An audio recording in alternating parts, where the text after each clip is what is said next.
Então a arquitetura estava muito ligada a isso: exibicionismo e luxo. Tá? Copiaram? Se resume aí, a gente vai adiante. Já ouviram falar nos zigurates? Os zigurates estavam para a Mesopotâmia, assim como as pirâmides estavam para o Egito. Tá certo? A Mesopotâmia também teve pintura. Essa pintura aí acima, muito ligada ao dia a dia deles.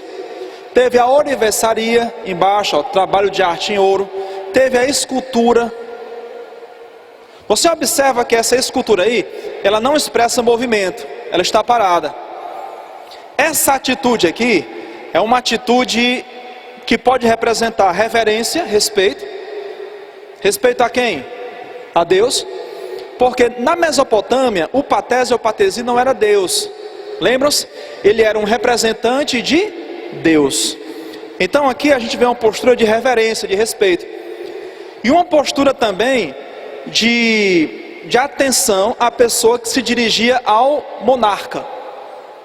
Já viram alguém falar assim, ó, com a mão assim? É uma atitude de autoridade também. Certo? Detalhe interessante. São os gregos que vão criar essa ideia de movimento nas esculturas. Tá certo? No Egito, na Mesopotâmia, não havia essa ideia de movimento. As esculturas não tinham isso, tá? Sobre o barroco também respondo já, tá? O Egito. Tire foto ou resuma isso aí, por gentileza. Tem na apostila, isso aqui tem na sua apostila, né? Vamos dar uma olhadinha aqui. Tem não, viu? Tem não, porque eu coloquei só o geral, tá certo? No Egito, a religião influenciou demais as artes. Agora, com a diferença: no Egito, o faraó era Deus. Não bastava ser representante de Deus, agora eu preciso ser o próprio Deus. Faraó é Ra, Ra é o Deus Sol, né? Então tudo girava em torno da religião, certo? Isso aqui é muito importante. Quais eram as principais características da arquitetura egípcia? Porque no Egito, aquele slide se resume o seguinte: ligava-se à religião. Você não vai copiar isso aqui tudo não, porque é muita coisa, certo? Que a gente ainda vai ver.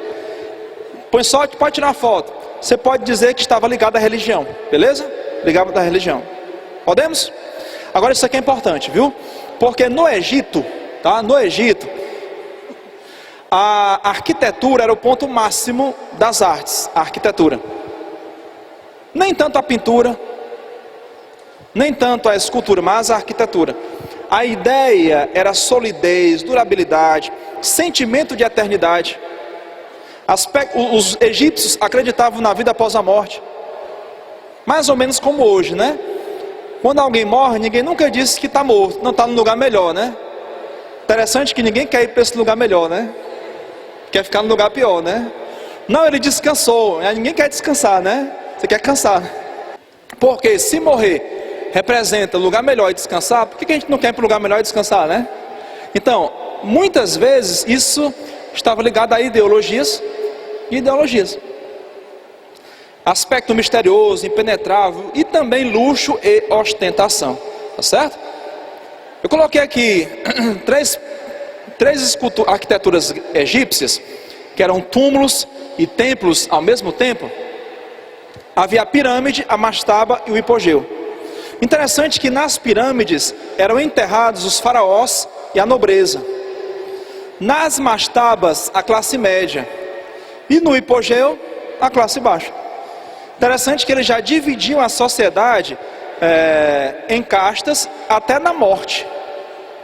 Fortaleza tem isso? Cemitério de rico, cemitério de pobre, tem ou não tem? Mas qual é o melhor lugar? É fora, não? É aqui, a gente está vivo, né? Eu estive num cemitério agora, só tem artista lá. Cazuza está lá. Mas o melhor lugar, sabe qual é? É fora, né? É quem está vivo, tá certo? Pessoal, a escultura egípcia tem um detalhe interessante. Eu gostaria que você ou tirasse foto ou resumisse. Porque se for copiar não dá tempo, tem muita coisa para a gente ver, certo? Os faraós eram representados como se fossem deuses. Deuses. Uma posição serena, quase sempre de frente, sem demonstrar nenhuma emoção. Porque a emoção é um comportamento humano. É o homem que sente, é o homem que sofre, é o homem que se alegra, é o homem que se angustia. Representar a emoção era humanizar a figura do faraó, tá? As esculturas egípcias também passavam essa ideia de imortalidade. E muitas vezes eles exageravam na proporção das formas. Já viram o Ministério da Record, novela da Record, sobre José no Egito? Como é que era o faraó? Magrinho, mirradinho, pequenininho, cabeçudo. Era grandão, forte, imponente, maior do que todos, porque era assim que eles retratavam nas esculturas e nas pinturas. Inclusive, eles hierarquizavam os personagens. Numa pintura, o faraó era sempre maior, o plebeu era menor, para dar essa ideia de grandeza, tá certo? Eu vou passar o slide aqui, você resume, porque tem muita coisa para a gente ver, tá? Esse aqui é o Ramsés III. Isso aqui está no Museu do Louvre, tá certo? Em Paris. A pintura, você observa que essa pintura tem muito de perfil, né? Toda pintura egípcia apresentava o perfil. Sabe por quê? Entre várias teorias, não havia essa ideia de frontalidade na pintura.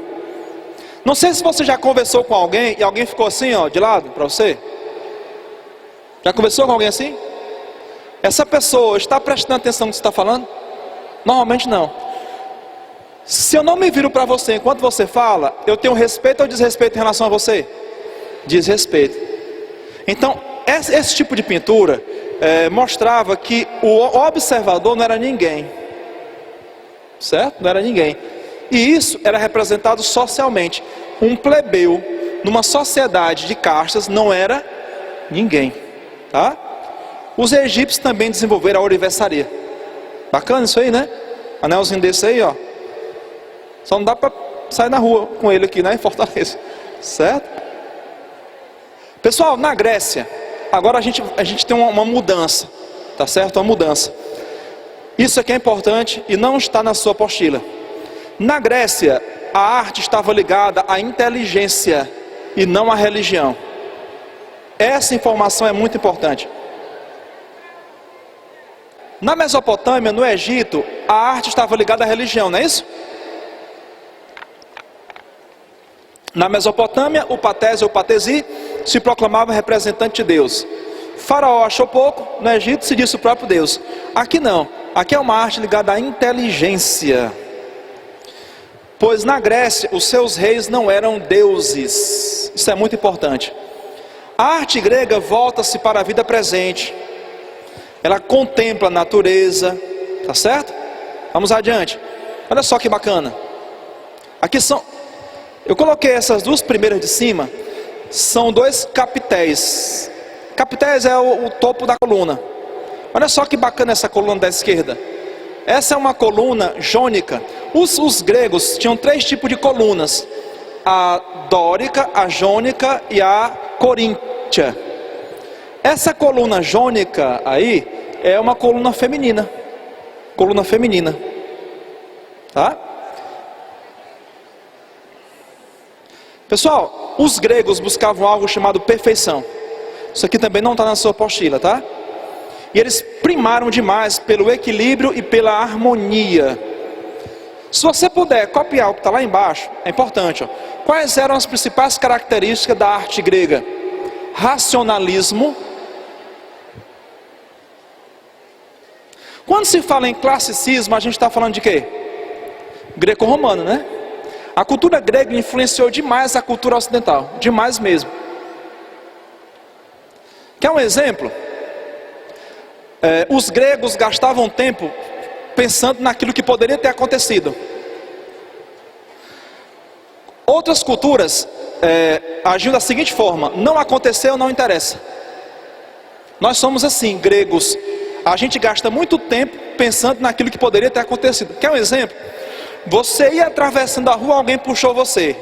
Quando alguém puxou você, passou um ônibus. Você ia morrendo, né? Morreu? Não, mas você passa um mês contando. Mas eu ia morrendo hoje. Aí conta e conta, né? Isso é grego. Os gregos valorizavam aquilo que poderia ter acontecido. Mas vamos lá, racionalismo era uma característica da arte grega. Amor pela beleza, interesse pelo homem, porque os reis não eram deuses, e pela democracia. Isso aqui é muito importante, tá? Você lembrar que a arte grega estava ligada à inteligência e não à religião, tá certo? Vamos passar que tem muita coisa ainda, viu? Podemos? Trouxe aqui alguns exemplos, tá? A pintura grega não foi tão relevante não, tá? Muito da pintura grega estava em vasos. Hoje nós temos quadros. Naquela época se pintava em parede, tá certo? Em vasos. A pergunta que é, tudo pode ser considerado arte? E se não, como podemos identificar uma arte? Dentro do conceito de modernismo, se você disser que algo é arte, viu? Dentro do conceito atual de arte. Agora, qual foi o auge da arte grega? As esculturas. As esculturas, tá certo? E as esculturas traziam formas humanas, representavam um pouco da mitologia grega também. Aqui, olha só que bacana. Em mármore. Isso aqui é uma peça só. Uma peça só. Isso aqui é Laocoonte e seus filhos. Laocoonte era um servo de Apolo. Ele briga com Apolo e Apolo o amaldiçoa, mandando serpentes para matar os seus filhos. Ele, numa tentativa desesperada de salvar os filhos, morre com os filhos. História contada em escultura. Perfeito, não é isso aí? Olha a ideia de movimento aí, ó. Olha os detalhes, tá? Em Roma, encerrando aqui a civilização antiga, a gente vai ter a arquitetura, o ponto máximo. A arquitetura. E em Roma, a arquitetura representava o quê? Solidez. Pessoal, enquanto a Grécia valorizava muito a estética, lembra-se daquelas colunas bem bonitinhas, enfeitadinhas? Para os romanos, o que importava era funcionar. Por exemplo, a cadeira que você senta agora, é uma cadeira esteticamente assim, perfeita, que poderia estar num palácio de um rei? Não. Serve para sentar? Serve. É isso que importa. Para os romanos, o que importa é ser útil, entendeu? O que importava, a caneta, era escrever. O que importava era isso. Eles usaram arcos nas construções, arcos, tá? E esses arcos, as abóbodas, mais ou menos como temos aqui, ó, uma abóboda, eram muito pesadas. Muito pesadas. Por serem muito pesadas, as paredes tinham que ser muito largas. Muito largas. Não havia colunas para sustentar as paredes. Melhor, para sustentar a abóboda. A abóboda se apoiava nas paredes, por isso elas eram largas. Por isso que elas tinham aberturas estreitas, poucas janelas. Porque se houvesse muita janela, a estrutura poderia ceder. Tá certo? O Coliseu é um exemplo de escultura, de arquitetura romana. O Panteão, tá certo? Agora, a escultura, por serem realistas e práticas, elas são em geral uma representação das pessoas. A escultura grega ainda trazia um pouco de mitologia, não é isso? Nós vimos? Trazia um pouco de mitologia. Mas as esculturas romanas, não. Estavam muito ligadas ao real. Por exemplo, isso aí é Otávio Augusto. Retrato do primeiro século antes de Cristo. E aí chegamos à arte medieval. Isso aqui está na sua apostila, tá? Na página 12, nós temos aqui a arte na Idade Média. Pessoal, a Idade Média vai compreender aí cerca de 1000 anos. A pergunta que eu faço a você é a seguinte: existe homogeneidade na arte medieval, sim ou não? Impossível, né? A gente está falando de 1000 anos de história, certo? Agora, no período medieval, a arte esteve muito ligada à religião. E a religião cristã. Religião cristã. Roma pagã se disse cristã. E aí você vai ter muito do cristianismo dominando nesse período aí. Tá certo? Quando você fala em arte medieval, isso aqui é importante. Isso aqui é muito importante, tá? Porque quando se fala em arte medieval, a gente está falando de arte bizantina, arte românica e arte gótica. Isso aqui não tem na sua apostila, porque ela ficaria muito extensa. Eu preferi colocar nos slides, tá certo? Quando se fala em arte bizantina, a gente está falando de Bizâncio. Ficava no Oriente, né, em Constantinopla. Ela vai ter o seu apogeu no 6º século, com o Justiniano, imperador Justiniano. Isso aqui é muito importante, tá? A arte bizantina expressava luxo, riqueza e poder. O imperador era visto como se fosse representante de Deus. Ele concentrava tanto poderes temporais, civis, quanto poderes religiosos. É o que nós chamamos de cesaropapismo, né? Tá certo? Isso na arte bizantina. Observe aqui esses mosaicos. À esquerda Justiniano, à direita sua esposa Teodora, imperatriz Teodora. Você percebe uma auréola em torno deles? Como é que eles eram retratados? Eles eram comparados a quê? Ou assemelhados a quê? A seres celestiais, né? Seres celestiais. Havia essa ideia de divinizar o imperador. A Teodora, o pessoal falava mal dela, sabia? Antes de ela casar com Justiniano.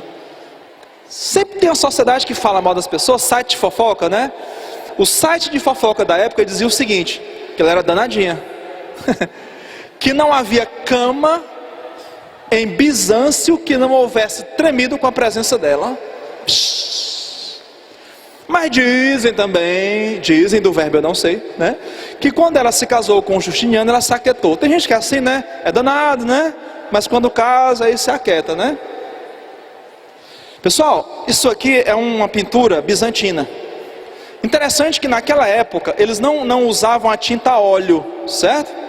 Eles usavam a técnica da têmpera. Note aí, por gentileza, eu não escrevi. Técnica da têmpera. Têmpera. O que era a técnica da têmpera? Certo? Eles misturavam pigmentos de tinta com cola ou ovo. Ovo, a gema clara.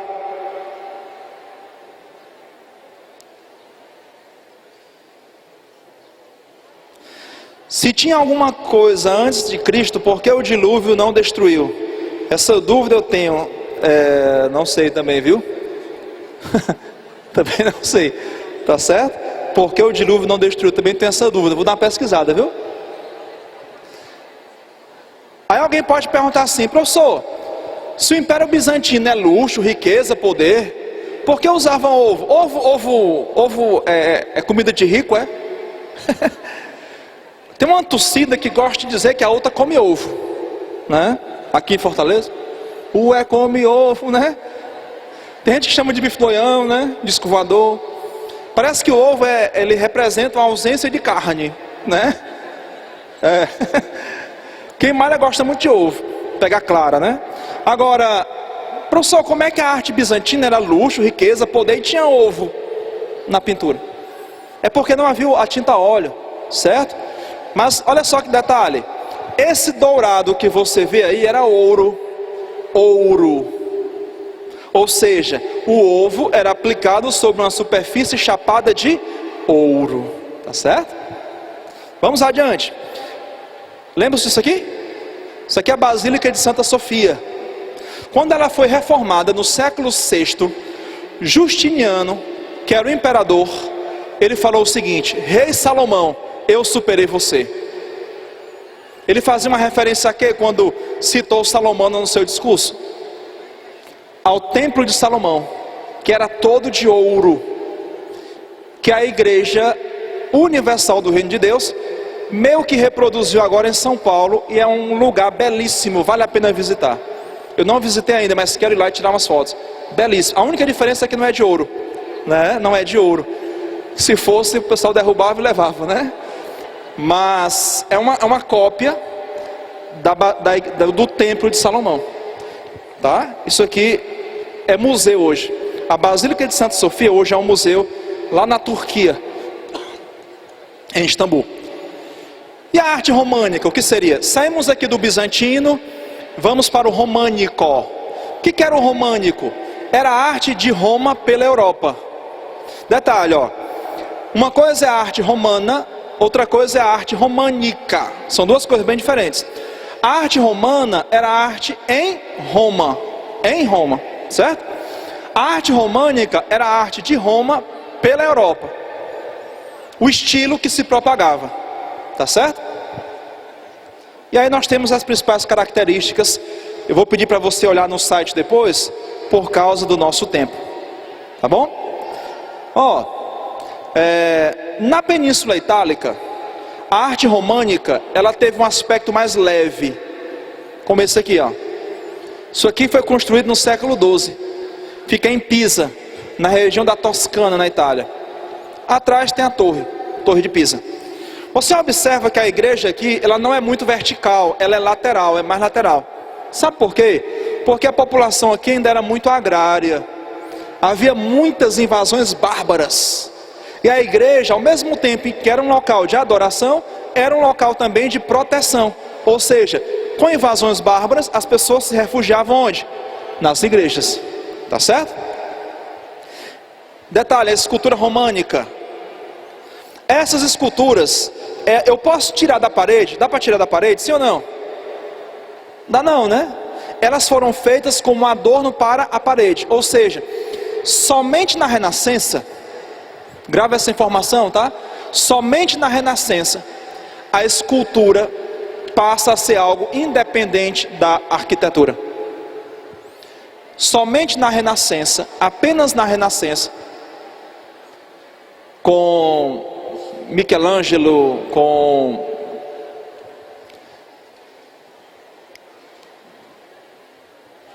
Leonardo da Vinci, certo? Obrigado.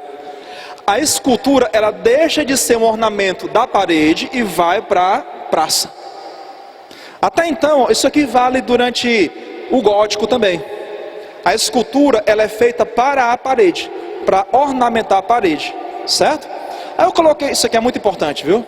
Eu coloquei algumas características dessa escultura românica. Antinaturalismo. Por que antinaturalismo? Vejamos o seguinte, muitos dos discípulos de Jesus eram pescadores, certo? Você acha que a escultura românica retratou Pedro, que era pescador, como pescador? Sim ou não? Não. Mas como um ser majestoso, real, né? Um nobre, tá certo? Daí o antinaturalismo. Caráter simbólico e alegórico. Ausência de movimento. Quem vai criar um movimento na escultura? Os gregos. Então isso é uma característica grega, não era uma característica românica. Predomínio da frontalidade. Estou de frente para você enquanto você fala comigo. Isso denota o quê? Interesse, respeito, certo? Ou seja, as divindades românicas respeitavam seus adoradores, se interessavam por eles. Figuras solenes, Deus, Jesus, Maria, e caráter didático. As pessoas não tinham acesso à Bíblia, ou se tivesse, não saberiam ler. Então, por meio das esculturas, o padre, o clero, conseguiria transmitir melhor as lições da Bíblia. Tá certo? Podemos passar? E aí nós chegamos aqui ao gótico. Tá certo? Pessoal, as igrejas românicas, eu disse a vocês, elas eram mais laterais do que verticais. O gótico tinha outro propósito: altura, chegar até Deus. Agora, o que diferencia uma igreja gótica de uma românica é a fachada. A Catedral de Fortaleza, por exemplo, é uma igreja gótica. Se você observar, ela tem 3 portais. A igreja românica tinha um portal, certo? Então, 3 portais. As igrejas românicas, as abóbodas se apoiavam nas paredes. Na igreja gótica, se apoiavam em colunas que ficam no interior da igreja. Isso, em parte, reduz o espaço, né? Porque você vai ter colunas dentro da igreja, reduz o espaço, impede um pouco a visão, mas permite que as paredes sejam mais leves, mais altas, mais aberturas. Daí os vitrais vão surgir no gótico. Por quê? Porque a gente pode ter mais aberturas. Agora você imagina uma igreja como essa, com vitrais, quando o sol bate, o colorido que se faz dentro. As igrejas românicas eram muito escuras, frias. A igreja gótica, por ser mais alta, era mais clara. Tá certo? Paredes mais leves. E no gótico também, a escultura era um elemento complementar da arquitetura. Tá certo? Somente na Renascença é que a escultura deixa a arquitetura e vai para a praça. Pessoal, vocês já ouviram falar que na literatura medieval era tudo em latim e era tudo religioso? Já ouviram falar? Pois isso é falso, viu? Se alguém disser que no período medieval a literatura era só religião e em latim, isso é falso. No período medieval, a literatura ia do sagrado ao profano. Profano mesmo, sacanagem. Entendeu? Sacanagem, né? Entendeu, né? Entendeu, né? Pronto. Quer um exemplo, ó? Beowulf. Já viram o filme Beowulf? Animação? Você sabia que Beowulf foi o primeiro texto escrito em inglês? Mas não tem nada a ver com a Inglaterra, né? É uma lenda nórdica. É mitologia nórdica. Mas foi o primeiro texto em inglês. E a Idade Média. De gênios acritas, duas raças fronteiriças, escrita em grego. Falava de um casamento de um cristão com um muçulmano, uma cristã com um muçulmano.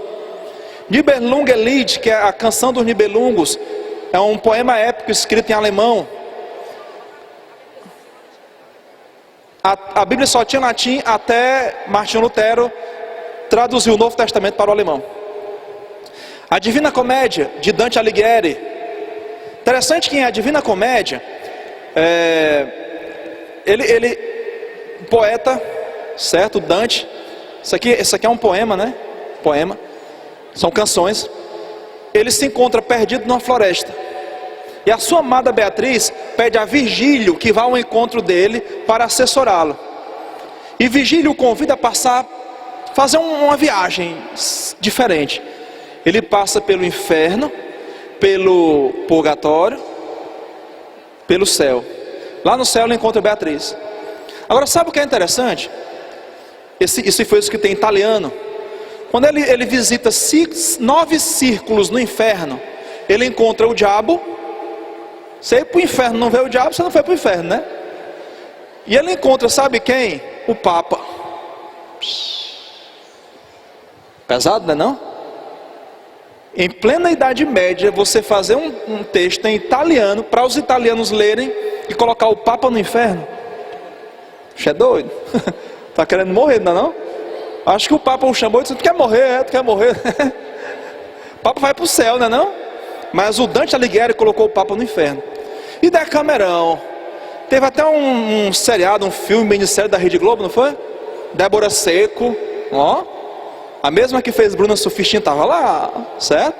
Decamerão era o seguinte: a peste negra obrigou algumas pessoas a se mudarem, fugirem.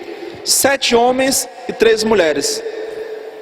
Depois de bem longe, geograficamente falando, caminharem bastante, livres da peste negra, estão sozinhos, sem ninguém à espreita, sem ninguém para ditar regras. Ali era o humanismo, o começo do humanismo, certo? O começo, como é teu nome, hein? De Batman aí, Batman. Como é teu nome? Felipe, o humanismo começa aqui, ó, com Decamerão, na literatura. Tá certo? Vai ser a sua consciência que vai ditar a moralidade, não mais a religião. Essa era a ideia. 7 mulheres, 3 homens, sozinhos. Sabe o que eles resolvem fazer? Fazer. Deu para entender, né? Deu para entender, né? Resolveram fazer. Tá certo? Pessoal, isso aqui vai estar no site, certo? Eu queria só pedir mais 5 minutos para finalizar. Tá na sua apostila. Queria finalizar com hiperrealismo. A gente vai falar depois de arte moderna. Eu vou ter um outro encontro com vocês só para falar disso aqui. Todos os ismos, tá certo? Mas isso aqui está no site, depois você procura. Ó, interessante, só uma curiosidade. Alguém perguntou sobre a nudez nos quadros aqui no papelzinho. A nudez na Idade Média não era vista como antipudor. Sabe por quê? Porque aquilo que era representado nu era mitológico, não pertencia ao mundo real, certo? Esse quadro aqui, ó, do século XIX, chocou demais a sociedade parisiense. Edouard Manet pintou uma mulher nua entre dois homens. Sabe por que essa mulher nua causou tanto impacto? Porque ela existia, ela era uma atriz da época. E os dois homens eram os dois irmãos do artista. Uma coisa é você pintar Adão nu, outra coisa é você pintar uma pessoa que existe nua, entendeu? Então aquela nudez não chocava por isso. Essa mulher existia, ela posou nua. E isso foi um choque tremendo. E os dois homens vestidos, né? Parece que ela, ali a roupa dela no chão, ó. Um piquenique. Piqueniquezinho safadinho, né? Teve comida aí, tá ali a cesta de comida, certo? Ah, professor. O hiperrealismo, hoje, o que é isso? É uma arte tão real em termos de pintura, tão real em termos de desenho, tão real em termos de escultura, que você olha e diz assim, olha, isso aqui não pode, entendeu? Isso aqui é de verdade. Isso aqui é uma pintura. É uma mulher tomando banho com o rosto colado no vidro. Parece uma foto, não parece? Mas é pintura. Isso aqui é uma escultura. O homem que está em pé é de verdade, mas ele está arrumando o cabelo de uma escultura gigante. O grande nome hoje do hiperrealismo se chama Ron Mueck. Recentemente houve uma exposição dele em São Paulo. Olha só que legal essa pintura aí, ó. Olha o artista trabalhando nela. Parece uma foto, né? Olha o artista trabalhando numa escultura. Então o hiperrealismo é o outro lado da arte moderna. Você observa que a arte moderna, ela vai abrir mão de quê? Do realismo, não é isso? A arte moderna, ela abre mão da figuração para representar aquilo que eu acho. O abstrato, por exemplo, de Kandinsky. Mas aqui você vai ter o outro ponto do espectro, que seria o real demais. Se eu lhe disser que isso aqui é um desenho, você acredita? Se eu fosse uma mulher, eu queria ser essa aí. Eu acho perfeita essa mulher. Olha o artista trabalhando nela, ó. É um desenho.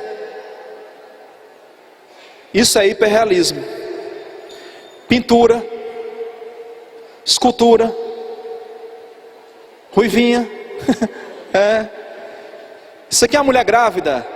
Essa escultura de Ron Mueck foi vendida para um museu da Austrália por $800 mil recentemente.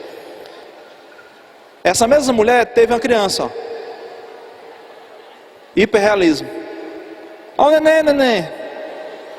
Tem um neném. Ô meninozinho feio, né? A gente brinca assim com criança, não, menino feio, né?